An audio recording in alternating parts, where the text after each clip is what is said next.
E aí, pessoal, bom dia, boa tarde, boa noite, boa madrugada. Galera, não desista, continue estudando, bora lá. A gente está falando de antijuridicidade e a gente já viu estado de necessidade, legítima defesa, já vimos causas supralegais de exclusão da ilicitude. E agora a gente está falando de estrito cumprimento de dever legal e exercício regulado do direito. Aqui a gente vai utilizar, no caso do estrito cumprimento de dever legal, para quando o funcionário público, no exercício das suas funções, ele age em conformidade com a lei. É exemplo do delegado que prende alguém, é exemplo do oficial de justiça que penhora, que leva alguma coisa da sua casa com o mandado do juiz. Esses casos são casos onde os servidores públicos praticam fato típico, mas não vão praticar crime, tendo em vista que há essa exclusão de ilicitude, no caso, o estrito cumprimento do dever legal. Já o exercício regulado do direito, ele vai ocorrer quando a lei te possibilita exercer um direito e você age, mas o exercício desse direito gera um fato típico, que é o exemplo das lesões esportivas, muito embora haja uma lei permitindo que as lesões esportivas ocorram dentro dos limites daquele esporte, dentro das regras daquele esporte. É o exemplo de você que atua para salvar a sua propriedade, porque você está em legítima defesa da posse que o Código Civil te permite usar. É o exemplo também, queridos amigos, do ofendículo. Quem é o ofendículo? O ofendículo, pessoal, são exatamente aquelas cercas elétricas que a gente utiliza em casa. O ofendículo é exatamente aquelas cercas elétricas, os vidros que a gente coloca em casa. O ofendículo, ele é diferente das chamadas defesa mecânica predisposta. Defesa mecânica predisposta. Por que é diferente da defesa mecânica predisposta? Porque é o seguinte, o ofendículo, ele ocorre quando é aparente. Ou seja, é cerca elétrica e você coloca lá o aviso, cerca elétrica. É um cachorro na sua residência e você coloca lá o aviso, cuidado cão brabo. São os vidros e você coloca lá os vidros aparentes. Nesse caso, o ofendículo, existem 4 teorias que definem qual é a natureza jurídica do ofendículo. E a teoria que pelo menos aparentemente prevalece é que o ofendículo, ele é um exercício regulado do direito que você tem de defender a sua propriedade. Agora, quando o ofendículo é efetivamente utilizado, o ladrão foi lá, pegou na cerca elétrica, colocou a mão no vidro e acabou se cortando, aí nesse caso já seria legítima defesa. Então, veja, tem doutrina dizendo que o ofendículo, que é aquela defesa do patrimônio que é aparente, o ofendículo, para uma teoria, é só exercício regulado do direito, para outra, ele é só legítima defesa. Eu vou espirrar. Pronto. O ofendículo, para uma teoria, é legítima defesa e para outra, é exercício regulado do direito. Vem a terceira, que parece que a doutrina mais moderna está gostando mais dela. E essa terceira, que é a que está mais prevalecendo, porque no meu ponto de vista, o ofendículo é um exercício regulado do direito, mas o que importa é o que pensa a maioria. Pela maioria, o ofendículo ele vem a ser um exercício regulado do direito até o ponto em que ele não é utilizado. Mas a partir do momento em que o ofendículo foi utilizado e isso causou dano ao ladrão, aí entra no caso da legítima defesa. Então ele sem ser utilizado é exercício regulado do direito. Quando utilizado, ele é legítima defesa. E o ofendículo ele é exatamente diferente da defesa mecânica predisposta, porque a defesa mecânica predisposta é a defesa oculta. É você colocar os vidros ou pregos para que o cara não possa ver. Aí ele coloca a mão e acaba se lesionando. Existem jurisprudências dizendo que a defesa mecânica predisposta ela é legítima defesa, ela pode ser legítima defesa. Acontece que como são aparatos para defender o patrimônio e são aparatos ocultos, isso demonstra um pouco de má fé por parte da pessoa que está usando. E assim como tem jurisprudência dizendo que é legítima defesa, a grande maioria vai dizer que não. Que a defesa mecânica predisposta, quando é oculto, não caracterizaria legítima defesa. caracterizaria crime por parte do agente. Professor, quer dizer que se no muro eu coloco lá um aparato de vidro, cheio de vidro no muro, e coloco um murinho bem acima para ninguém ver, o ladrão vai assaltar minha casa, pega, sobe o muro, escala, e quando coloca a mão, se fere todo, quer dizer que eu posso responder pela lesão corporal? Você pode responder pela lesão corporal e é bem possível que o juiz venha a te condenar, justamente porque você colocou oculto. Agora, se você mostrasse, colocasse aparente, colocasse um aviso que tinha lá esses vidros, aí era exercício regulado de direito, porque entraria no tal do ofendículo e quando utilizado seria a legítima defesa, né? Como eu já expliquei. Então veja, professor, que coisa absurda, né? Injusta. Pois é, o pior é que eu também acho isso. E aí, turma, só pra gente finalizar a parte de antijuridicidade, e aí a gente vai entrar em culpabilidade e também é bem mais rápido, porque vocês viram que fato típico foram 12, 13 aulas só de fato típico. E aí, turma, só a gente relembrar o que eu já expliquei. O excesso punível do artigo 23, parágrafo único, que diz assim: o agente, em qualquer caso das hipóteses deste artigo, ou seja, de excludente de licitude, responderá pelo excesso, seja doloso, seja o excesso culposo. E aí, no 20, parágrafo 1º, tem a discriminante putativa, que, como eu falei, é a excludente de ilicitude imaginária. A excludente de ilicitude imaginária, ela não exclui a ilicitude, ela exclui o fato típico, muito embora tenha uma doutrina que diga que pode excluir também a culpabilidade. Prevalece que ela exclui o fato típico, porque como ela está dentro do artigo 20, e o artigo 20 caput fala de erro de tipo, seria a discriminante putativa uma espécie de erro de tipo, porque está dentro do mesmo artigo. Aí diz assim: é isento de pena quem, por erro plenamente justificado pelas circunstâncias, supõe situação de fato que, se existisse, tornaria a ação legítima. O exemplo do João, que matou o José porque acreditou que o José ia matá-lo. Aí, nesse caso, o João vai ser isento de pena. Só que, se ninguém erraria, se fosse muito difícil a pessoa errar na situação do João, mas o João errou e acabou matando o José, não há isenção de pena quando o erro deriva de culpa e o fato é punível como crime culposo. Então, se o erro deriva de culpa, o fato pode ser punido como crime culposo. E ainda pode, dependendo de qual crime for, o juiz colocar a diminuição de pena, como eu falei com vocês. Então, o 20 parágrafo 1º vai dizer: é isento de pena quem, por erro plenamente justificado pelas circunstâncias de fato, que, se existisse, tornaria a ação legítima. Perfeito. Agora, se o erro não foi desculpável, foi um erro inexcusável, ou seja, que não era desculpável, não há isenção de pena quando o erro deriva de culpa. E nesse caso, o indivíduo vai responder pelo crime na forma culposa. Tranquilo até aí? Então, 20, parágrafo 1º diz isso. Turma, agora vamos resolver exercícios. Finalmente. Vamos lá. 25. No que se refere às causas de exclusão da ilicitude, assinale a opção correta. Item A. O item A diz assim: o consentimento do ofendido, considerado causa de exclusão da ilicitude, produz efeito se houver expressa manifestação de vontade da vítima, independentemente de o bem jurídico afetado ser disponível, ou seja, de seu bem jurídico de natureza pessoal ou patrimonial. Aí, turma, tá falsa essa questão. E por que tá falsa?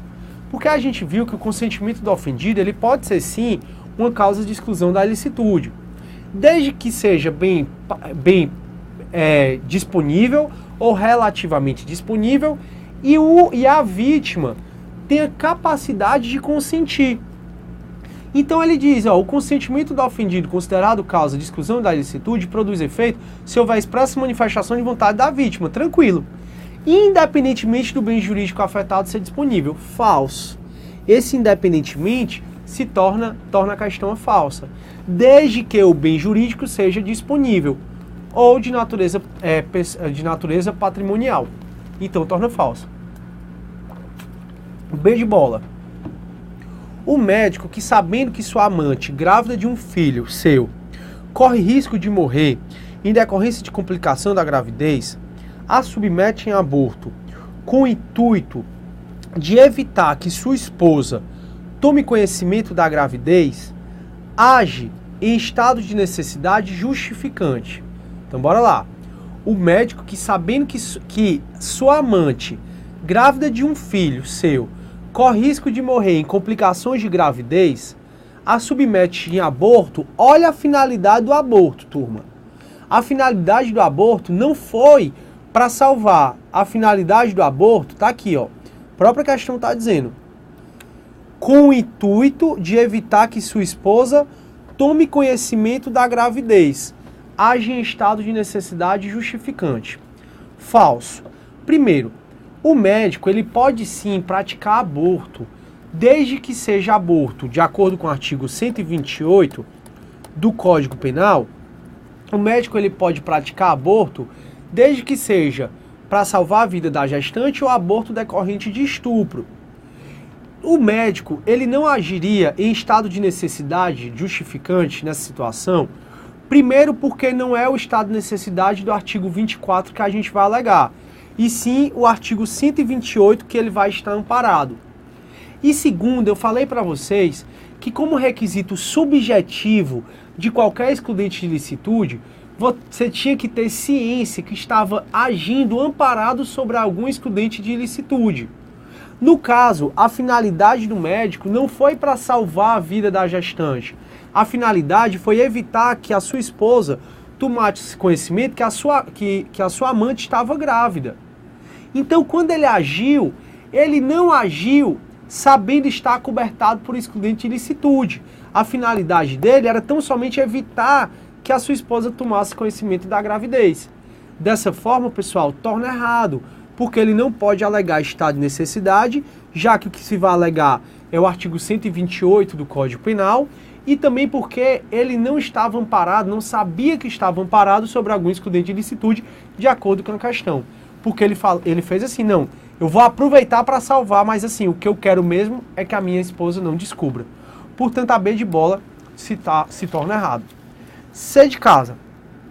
Responde por homicídio consumado, não sendo possível a alegação de estado de necessidade, o segurança que, contratado para a defesa pessoal, não enfrenta cães ferozes que atacaram a pessoa que a contratou, causando-lhe a morte, já que era seu dever legal de enfrentar o perigo.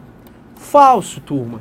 A gente viu que quando o artigo 24, parágrafo 1º do Código Penal, proíbe que quem tem o dever legal de enfrentar o perigo haja ou alegue estado de necessidade, vale só para o garantidor do artigo 13, parágrafo 2º, a linha A. Vale só para aquelas pessoas que têm o dever legal de enfrentar o perigo. Um segurança particular, ele não tem um dever legal de enfrentar o perigo, ele tem um dever contratual de enfrentar o perigo. Sendo assim, como ele tem um dever contratual de enfrentar o perigo e não um dever legal, é sim perfeitamente possível que ele alegue estado de necessidade em seu favor. Portanto, ele não responderia por homicídio consumado. Ele não é garantidor. Só responderia por homicídio consumado se fosse um policial, por exemplo, aqui em Fortaleza, que infelizmente está se tornando uma cidade muito perigosa, decorrente da grande urbanização. Foi criado pelo governador do estado um setor, digamos assim, dentro da polícia, com 100 policiais estaduais, tá? Com 100 policiais militares para proteger o prefeito. Caso o prefeito, então, ou seja, sempre quem protegeu o prefeito foi a Guarda Municipal. E Fortaleza, acredito eu, que deve estar tão perigosa que aí ele criou essa comissão que quem protege o prefeito agora não é mais a Guarda Municipal. Quem protege o prefeito agora são esses policiais militares, só 100. Ou seja, tira 100 policiais para protegerem os cidadãos e 100 vão proteger a família do prefeito. Isso aí, Brasil, massa demais. Vamos dar regalias e mais regalias para os nossos gestores públicos, principalmente os parlamentares e o pessoal do executivo, que dá tudo certo, como está continuando dando, né, para não dizer o contrário. E aí, então é isso. Se fosse um cão correndo para atacar o prefeito daqui, e o ladrão, e os policiais saíssem correndo, e o prefeito acabasse morrendo, aí sim esses policiais responderiam pelo homicídio do prefeito. Porque no caso, eles têm um dever legal de enfrentar o perigo. E lembrem sempre que eles não precisam entrar numa missão suicida. É só se tiver condição mesmo de evitar o perigo. Então pronto. Então essa questão, a C de casa, tá errado, porque primeiro o segurança particular, ele não vai responder pelo homicídio consumado, ele vai alegar estado de necessidade em seu favor. E segundo, então não vai ter crime. E segundo, o segurança ele não tem um dever legal de enfrentar o perigo. Ele tem um dever contratual de enfrentar o perigo, por isso que torna errado. D. Age impelido por estado de necessidade o bombeiro que se recusa a ingressar em um prédio onde há incêndio em grandes proporções, com iminente risco de desabamento, para salvar a vida de alguém que se encontre em andar alto e que tenha pouca chance de sobreviver, dada a possibilidade de intoxicação por fumaça, se houver risco para a própria vida. Tá correto, turma. Aqui está dizendo o seguinte, a gente acabou de ver que o artigo 24, parágrafo 1º, diz que não pode alegar estado de necessidade quem tem o dever legal de enfrentar o perigo. O bombeiro ele tem um dever legal de enfrentar o perigo, então em tese ele não poderia argumentar o estado de necessidade. Acontece que olha a situação, o bombeiro ele se recusou a entrar num prédio em chamas para salvar uma vítima que estava lá no último andar e o prédio tinha risco de desabamento. Essa vítima que estava lá no último andar provavelmente já estava morta por uma intoxicação. Ele era obrigado a entrar para tentar salvar e acabar a própria vida? Não. Nesse caso ele alegaria o estado de necessidade. Por isso que essa é que está correta. E Ed e Eva, age em legítima defesa o autor do furto que, surpreendido pelo proprietário do imóvel por ele invadido, provoca-lhe lesões corporais ao se defender com os próprios punhos de agressão físicas consistente no golpe de imobilização. Turma, a gente age em legítima defesa quando a gente repele uma injusta agressão. Então, age em legítima defesa quando a gente repele uma injusta agressão.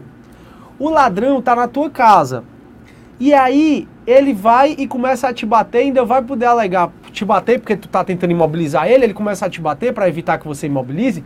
E é ele que está agindo em legítima defesa, é? Não, claro que não. Por que não? Porque a injusta agressão é dele. Ele que está lá sem estar autorizado, é ele que está cometendo o crime. Então você está agindo em legítima defesa e ele não. E a gente viu que não existe legítima defesa real concomitante. Você está em legítima defesa, seja do seu patrimônio, seja da sua vida. Você está em legítima defesa e ele, pessoal, que representa a injusta agressão, não pode agir em legítima defesa. Porque a injusta agressão é dele e não a sua que está tentando imobilizá-lo. Portanto, está errado essa questão. Próxima questão, 26. VUNESP, Polícia Civil de São Paulo, papiloscopista. Aquele que pratica fato típico para salvar de perigo atual, que não provocou por sua vontade e nem podia de outro modo evitar, direito próprio ou alheio, cujo sacrifício nas circunstâncias não era razoável existir, se atuou em... Turma, quem agiu pratica fato típico para salvar de perigo atual, que não provocou por sua vontade, nem podia de outro modo evitar, direito próprio ou alheio, ele está definindo nada mais nada menos do que o estado de necessidade, que está no artigo 24 do Código Penal. E o estado de necessidade, como ele colocou que todos os requisitos que estão presentes, ele simplesmente copiou e colou o artigo 24, simplesmente não vai ter crime. Então, A, responde por legítima defesa putativa, falso. Estado de necessidade, real. B, estado de necessidade, portanto, terá sua pena diminuída de 1 a 2 terços, falso. A pena no estado de necessidade só vai ser reduzida de 1 a 2 terços caso o bem jurídico salvo seja o bem jurídico de menor valor do que o bem jurídico que foi sacrificado. Então o bem jurídico salvo tem menor valor do que o bem jurídico sacrificado. Aí é onde o parágrafo 2º do artigo 24 diz que pode diminuir a pena de 1 terço a 2 terços. C. Legítima defesa e, portanto, não cometeu crime. Essa também está falsa, porque não é legítima defesa. Ele definiu o estado de necessidade. A D é a correta. Ele agiu, então, em estado de necessidade e, portanto, não cometeu crime. E a E vai dizer legítima defesa e, portanto, terá sua pena diminuída. Essa aqui também está falsa. Bora lá, galera. Você está acertando todas as questões. Procurei colocar só questões de 2013, atualizadíssima, para que você saiba como é que as provas estão cobrando. 27. A respeito da legítima defesa, prevista no Código Penal como excludente de antijuridicidade, é correto afirmar que a a legítima defesa deve repelir uma injusta agressão, não respondendo aquele que assim age por eventual excesso, desde que culposo.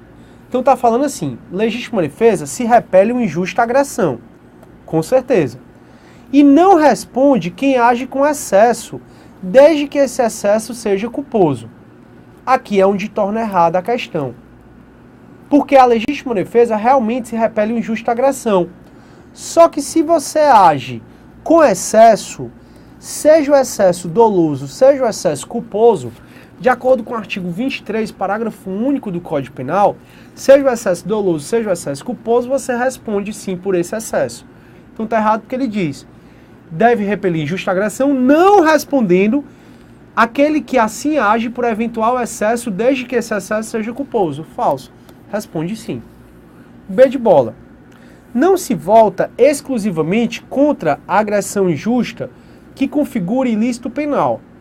Então, a legítima defesa não se volta exclusivamente contra a agressão injusta que configure ilícito penal. Turma, é possível que eu pratique legítima defesa e eu sacrifique um bem jurídico que não seja do autor da agressão? É sim possível. É possível que eu, agindo em legítima defesa, eu sacrifique um bem jurídico que não seja exclusivamente do autor da agressão. Acontece muito em filme. Duas pessoas estão brigando, aí uma joga a outra, no armário, a outra joga no mínimo, a casa fica toda destruída. Beleza. Quem estiver em legítima defesa acabou destruindo a casa de uma pessoa que pode ser de um terceiro. Então essa questão está dizendo assim, a legítima defesa não se volta exclusivamente contra a agressão injusta que configure ilícito penal. Essa está correta.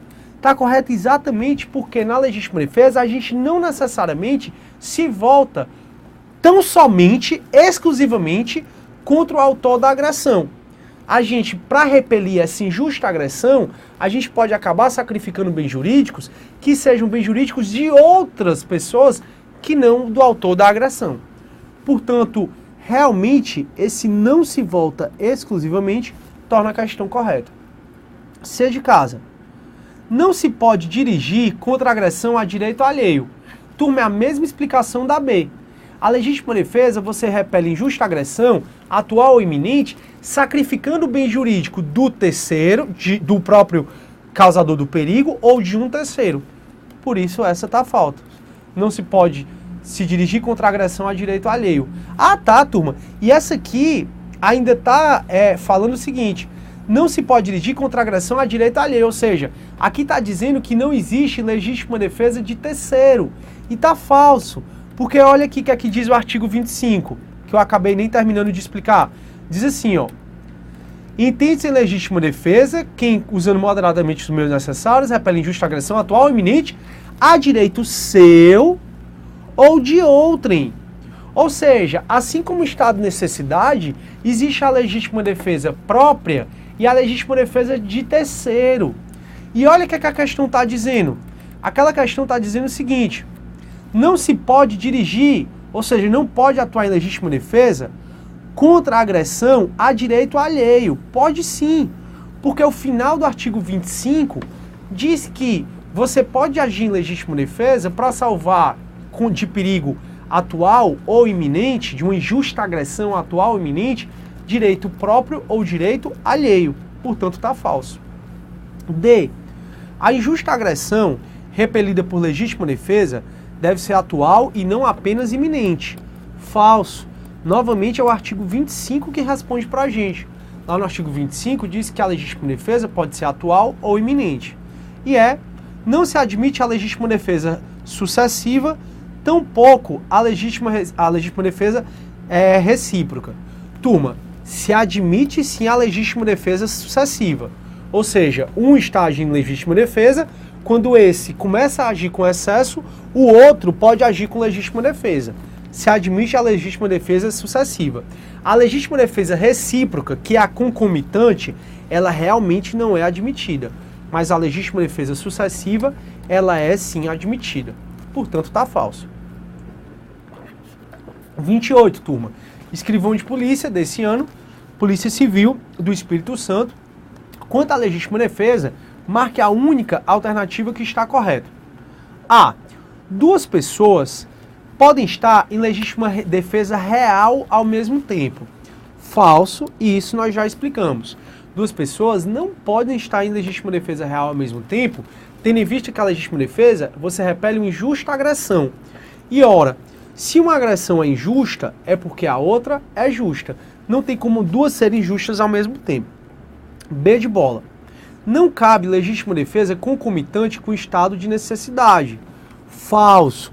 Nós até já vimos que cabe sim legítima defesa ao mesmo tempo que o estado de necessidade. Por quê? Porque não é requisito do estado de necessidade que você faça a repulsão a uma injusta agressão. Portanto, como não é necessário que você faça a repulsão a uma injusta agressão, é perfeitamente possível haver legítima defesa real e estado de necessidade real. Por isso que a B está errada. C. Legítima defesa sucessiva ocorre quando alguém se defende do excesso de legítima defesa. Está correto. A legítima defesa sucessiva, ela vai ocorrer quando alguém se defende do excesso de legítima defesa. Então a C está correta. D. Não cabe legítima defesa real de legítima defesa putativa. A D de dado está errado. Cabe sim legítima defesa real de legítima defesa putativa. Por quê? Porque a legítima defesa putativa, lembrem, é aquela que a gente acha que está em legítima defesa, mas na realidade não está. Como ele acha que está em legítima defesa e na realidade não está, ele representa uma injusta agressão. E como ele representa uma injusta agressão, é perfeitamente possível que se haja legítima defesa real de legítima defesa putativa. Só para vocês relembrarem, turma, eu coloquei tudo isso na aula passada, quando a gente falou aqui, ó, ou foi na aula retrasada, que a gente falou, ó, não cabe legítima defesa real de legítima defesa real, mas cabe legítima defesa real sucessiva de legítima defesa real. Legítima defesa real e putativa é possível, ao mesmo tempo. Legítima defesa real e estado de necessidade ao mesmo tempo é possível. Estado de necessidade real e estado de necessidade real também é possível que haja ao mesmo tempo. Então vamos lá, com muita fé nessa vida, porque pouca não dá certo. E é de Eva, a legítima defesa é causa de exclusão da culpabilidade. Não é.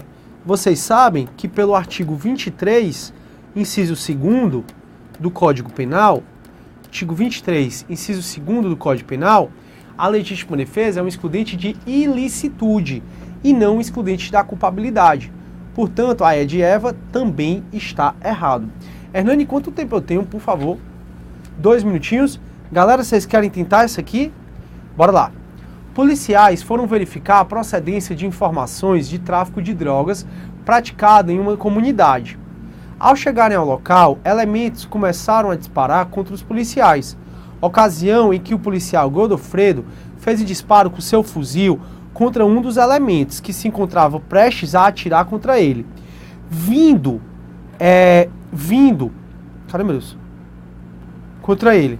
Vindo o meliante a morrer em decorrência das lesões produzidas do disparo de Godofredo. Assim, o policial Godofredo agiu. Turma, aqui o cara foi em diligência, simplesmente estava tendo tiroteio e ele precisou matar uma pessoa, atirar contra uma pessoa, precisou matar essa pessoa em decorrência porque essa pessoa iria matá-lo. Será que ela praticou o crime? Ela não praticou o crime e estava em estado de necessidade. Falso. Por que a A de avião está falsa? Porque a estado de necessidade, o perigo, ele é indeterminado. E no caso, o cara estava na iminência de atirar contra o Godofredo. Portanto, não é a A de avião. B. Não praticou o crime porque estava em legítima defesa. Corretíssimo. Até falei para vocês que algumas pessoas achavam que isso era estrito cumprimento do dever legal. Até lembro do exemplo do militar em guerra que eu falei. Não é estrito cumprimento do dever legal porque a lei nunca vai mandar alguém matar alguém. E a lei também você não pode ter o direito de matar uma pessoa. Portanto, ó, ele é funcionário público, não pode ser exercício regulado do direito. No caso, a lei, ninguém tem um dever legal de matar outra pessoa. Então também não é a D. E E praticou o crime de homicídio doloso em face do tiro. Falso, ele não praticou o crime porque ele estava em legítima defesa, exemplo de sala de aula. Tudo de bom, turma. Fiquem com Deus. Beijo no coração e tchau, tchau.